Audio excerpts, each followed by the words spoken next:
Yeah, it just goes on the other thing, it's, the, 8:30 in the morning, or the 3:15, or 9:15. Wait, I'm over.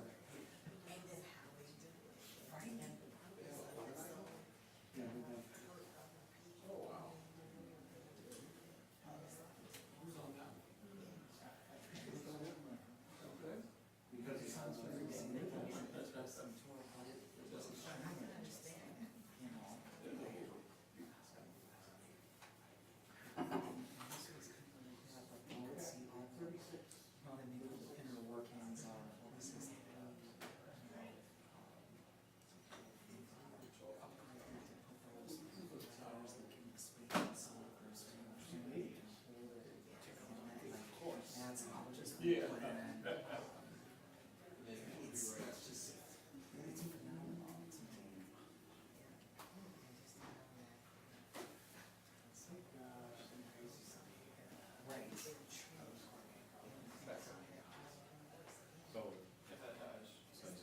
Yeah, well, everyone's on par.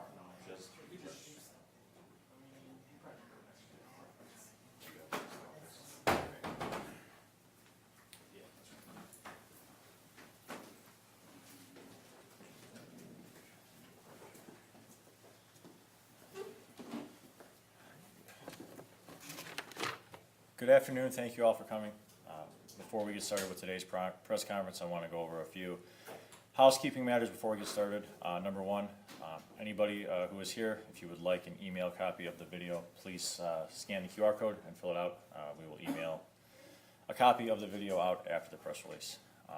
Number two, while we are aware of another $100 million lawsuit filed by the fire firm against us this afternoon, we will not be making any comment on that incident, that litigation, or the crash, as it is still under open investigation with the Sheriff's Department and under pending litigation.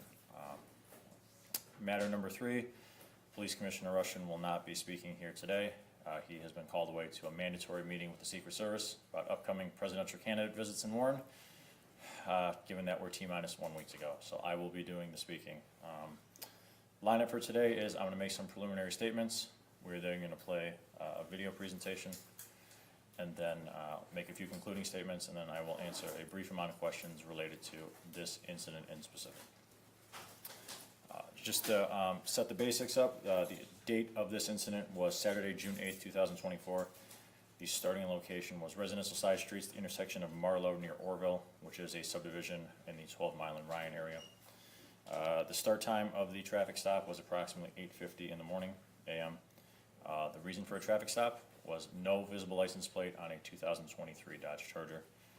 We did have a vehicle pursuit. It lasted approximately 10 minutes and ended up at 8 Mile and Mound, wherein we arrested 22-year-old Warren resident Keith Allen Langdon Jones.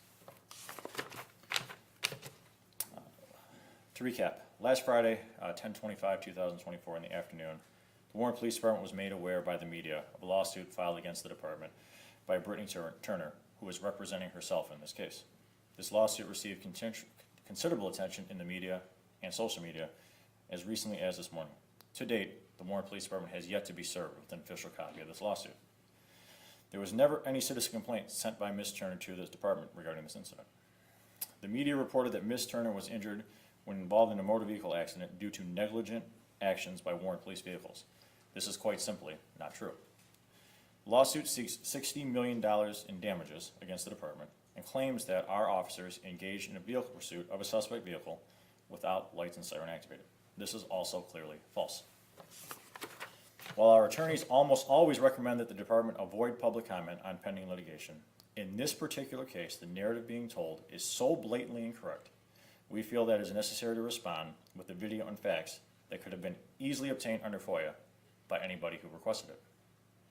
The public needs to see how this lawsuit contains inflammatory buzzwords included solely for the purposes of gaining media attention and harming the reputation of the hardworking men and women of this police department.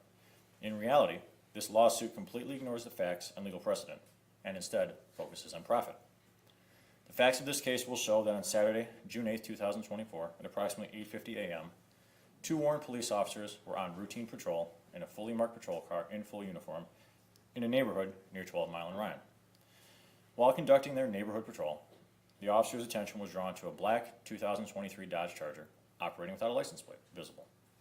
Operating without a visible license plate is a civil infraction, which makes a routine, ordinary traffic stop an appropriate response by a police officer.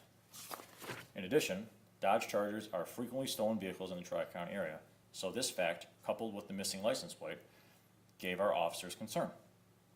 As such, the officers activated their overhead emergency equipment to effect a traffic stop on the Dodge. The Dodge Charger failed to stop and quickly accelerated away from officers. Officers then did initiate a vehicle pursuit and notified dispatch and other officers of the pursuit. Other officers did respond to the pursuit and assisted. The suspect vehicle traveled across several main roads and residential side streets, never leaving the city of Warren, before ending up on southbound Mound, approaching 8 Mile Road. At that point, the Dodge Charger disregarded the solid red light at 8 Mile and Mound and struck a BMW and a semi-trailer. Ms. Turner was the driver of that BMW. Our Warren officers rushed to the aid of Ms. Turner as her BMW did in fact catch fire. The officers were able to remove her from her vehicle and get her to safety as the Warren Fire Department rushed to the scene. Ms. Turner was later taken to Detroit Receiving Hospital, where she was listed in stable condition. Now, there's 3 main points we need to take away at this point. First, no City of Warren police vehicle ever struck Ms. Turner's BMW. Second, City of Warren police lights and siren were properly activated during the pursuit, which you will clearly see and hear via video. Point 3, our officers put themselves in harm's way when they rushed to save Ms. Turner after a fleeing felon struck her car. The suspect, 22-year-old Keith Jones of Warren, was arrested on the scene without further incident. This arrest, like every felony arrest, was presented to the Macomb County Prosecutor's Office for a review of the facts and a decision on charges. The Macomb County Prosecutor's Office reviewed the file and charged Mr. Jones with 1 count of fleeing and eluding, second degree, a 10-year felony. Jones has no previous felony convictions and was arraigned by Judge Pita of the 37th District Court on June 10, 2024, wherein his bond was set at $50,000 cash assured. Jones, a few months later, pled guilty as charged in Macomb County Circuit Court and was sentenced to a combination of jail time and probation for his crimes. Every fully marked Warren patrol car is equipped with a forward-facing Axon dash camera. The dash camera captures numerous pieces of data, including when lights and siren are activated on the vehicle. In addition, all uniformed Warren police officers are issued Axon Warren body cameras. Every vehicle pursuit at the Warren Police Department is monitored in real time via Axon and radio by shift supervisors. Every vehicle pursuit is reviewed after the fact by administration to ensure that the pursuit complied with our policies and procedures. This pursuit was reviewed, just as every other pursuit is, and determined to be in policy based on the totality of the circumstances. We will now play the video presentation.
Rooney.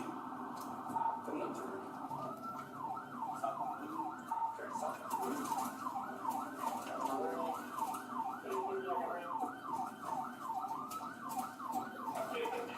Come to the stop, Rooney.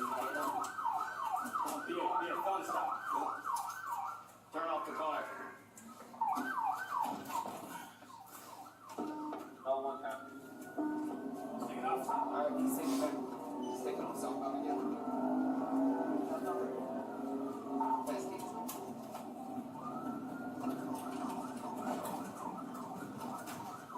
Alright, starting west of Wogus.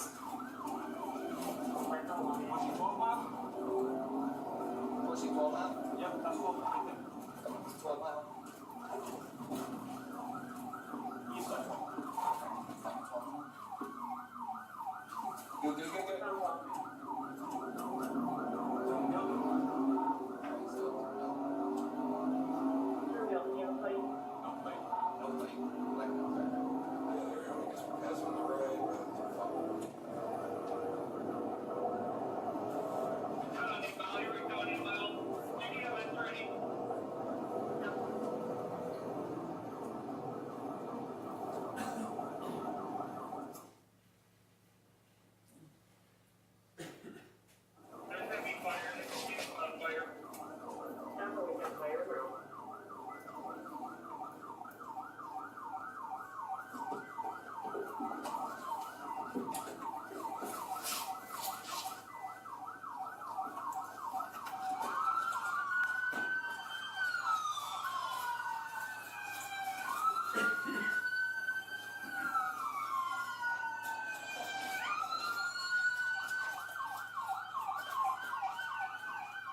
Are you okay?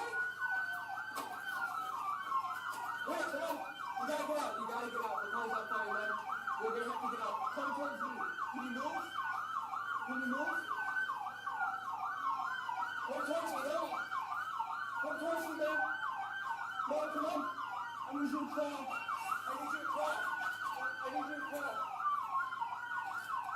Okay, man. Right here. Liam, just keep coming towards me.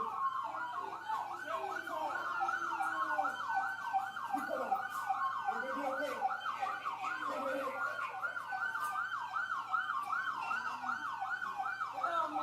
Keep coming. Keep coming. Give me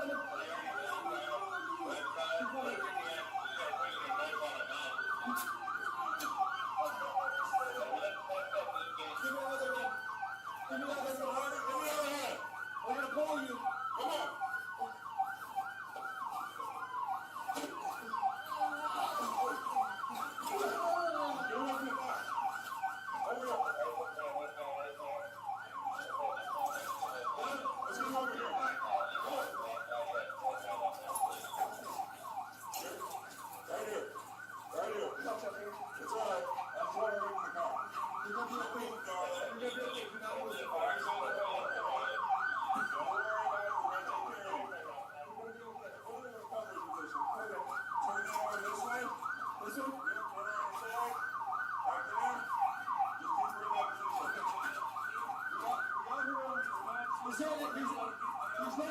These little kids are not going in the car, right? Okay.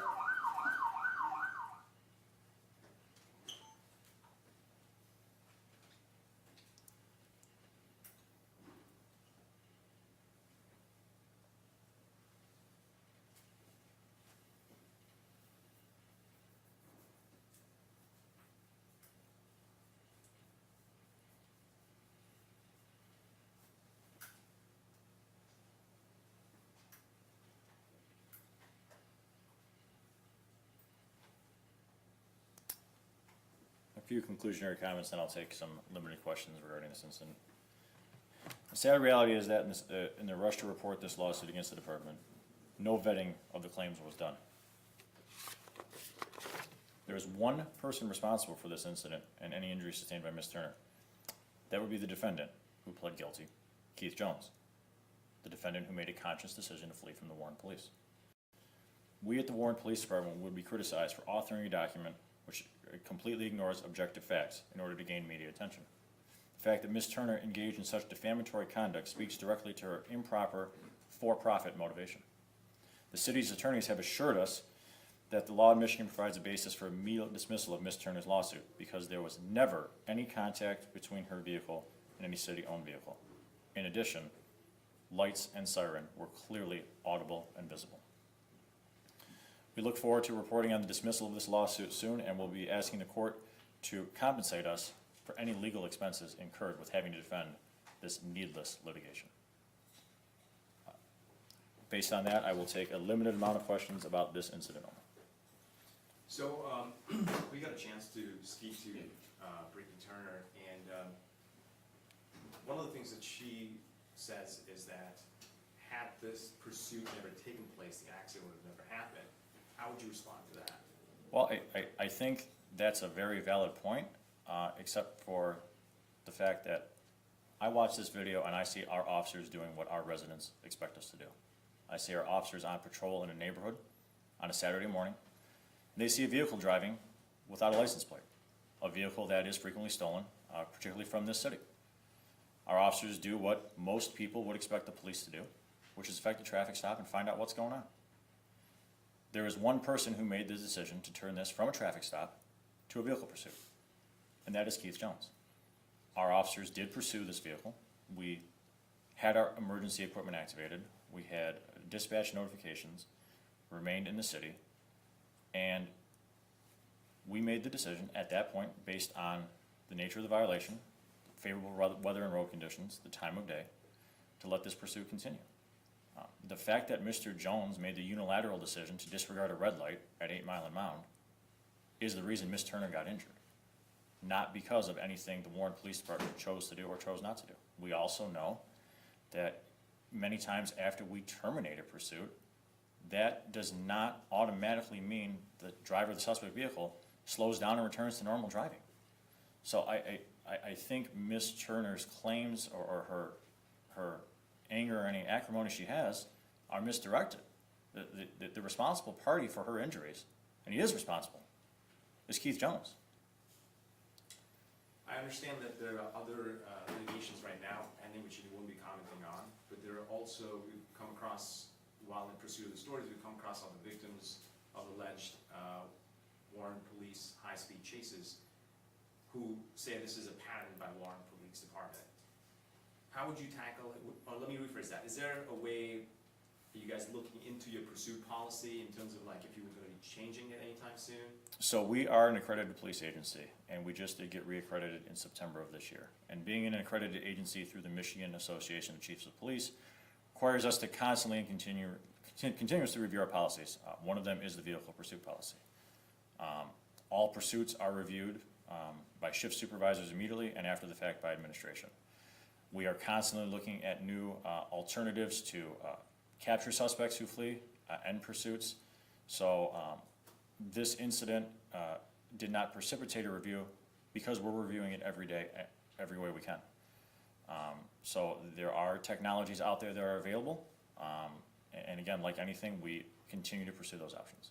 Lieutenant, for some perspective and context, 2024, do you have a number of how many pursuits the department has been involved in? I don't have one offhand. I would have to get back to you. I can guesstimate that we're around 250 or so, which is down about 20% from what I remember. Is that a lot for a city this size?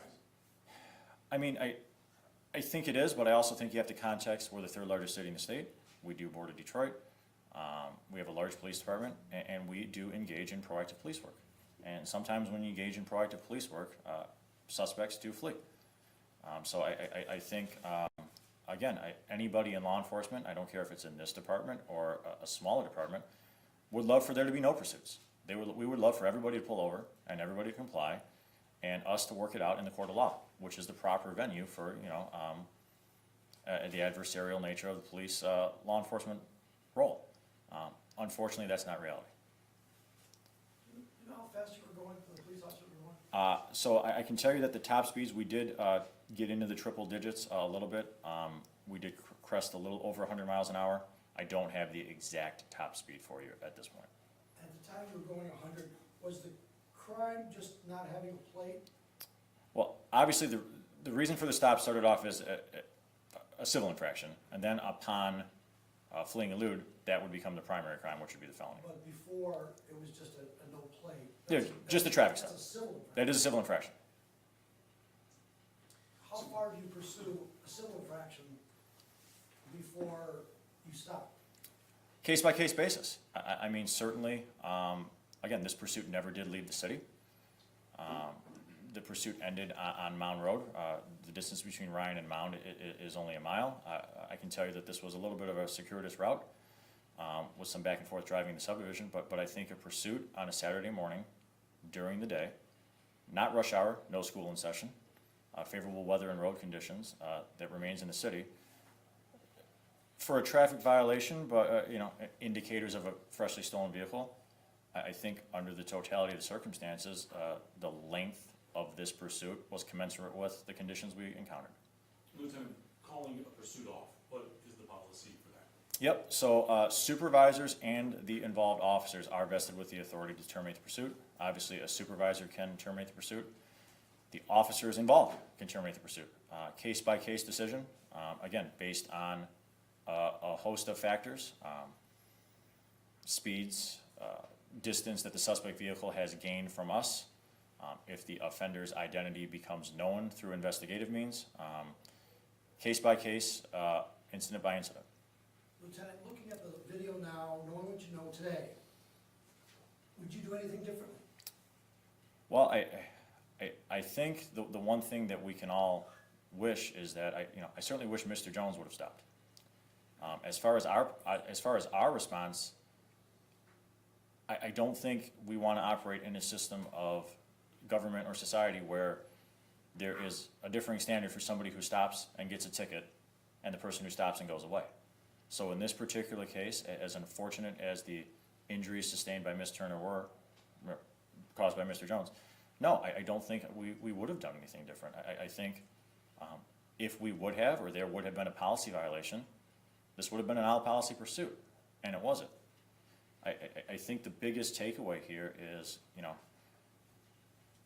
lawsuits like this that are completely not supported by fact, let alone legal precedent, make a hard job harder. Our officers are out there in more neighborhoods where our residents want us. They're looking to take simple traffic enforcement. Somebody runs from them. We do pursue them with our lights and sirens activated, as we're required to do. The bad guy strikes an innocent motorist, yet we're blamed. Are you kidding me? Are you kidding me? That is not what any of us need to hear. Lieutenant, the community also has a question, is, to avoid such incidents where people get injured in a high-speed pursuit, Detroit police have changed their pursuit policy, MSP have changed their pursuit policy. How would you answer that? Yeah, sure. So I think comparing us to MSP is apples to oranges. The Michigan State Police, obviously they, around here, are primarily pursuits on the freeway. They don't necessarily police in an urban environment. And as far as Detroit Police, I get their position too, because their urban environment is far more condensed than we are, right? They operate in a downtown area. They are more populous than we are.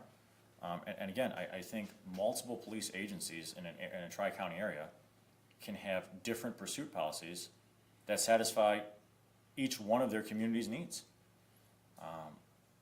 Again, we are a large city. We're both in geography and population. And certainly, on Mound Road there, in this particular case, that's primarily a business corridor where this pursuit was, right? If this pursuit was certainly conducted at this speeds down a side street, that would be problematic, but that was not the case here.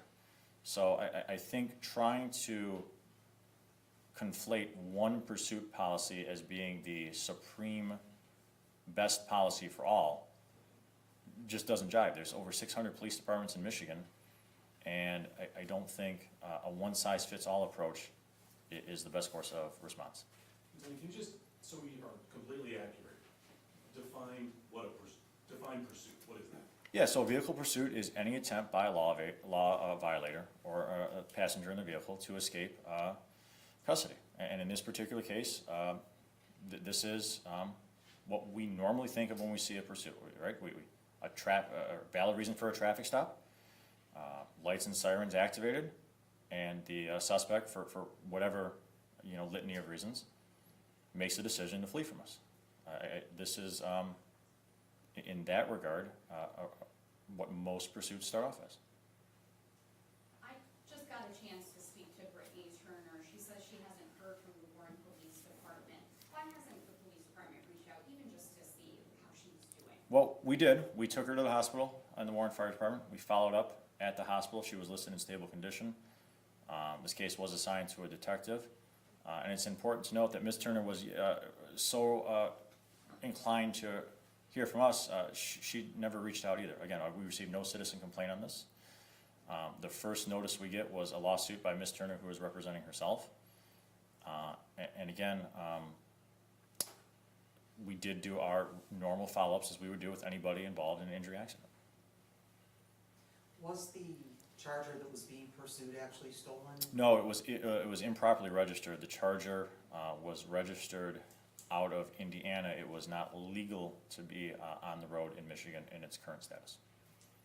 Yes. What were Ms. Turner's injuries? I know she had some facial contusions. I know she was banged up a little bit, but again, she was listed in stable condition. Any other questions? I guess one last question though. Sure. In the dash cam, I know we don't see it here, but I did FOIA it and I got the full version of it. We do see the pursuit cutting through other residential neighborhoods as well. Mhm. At that point, would you not end the pursuit? Again, a pursuit going on a residential side street is not an automatic disqualifier for the pursuit to continue. It's case-by-case basis. Certainly it can be a reason, but again, time of day, reason of the crime, road conditions, population density in the area. These are all things that are evaluated, and again, get back to it. Saturday morning, no school, fairly early in the morning, well lit, fairly navigable roads, no construction. I think, again, when you look at this thing from a totality, which is the necessity, looking at a pursuit, picking it apart, we look at these under the totality of the circumstances. And in this particular case, while it did go through the residential side streets, is you're correct, I think all of that combined with what we had, I don't think that was necessarily a negative. Okay, thank you all for coming. Please again, make sure you sign the QR code and have an accurate email, and we will get something out to you here in the next few minutes. Thank you.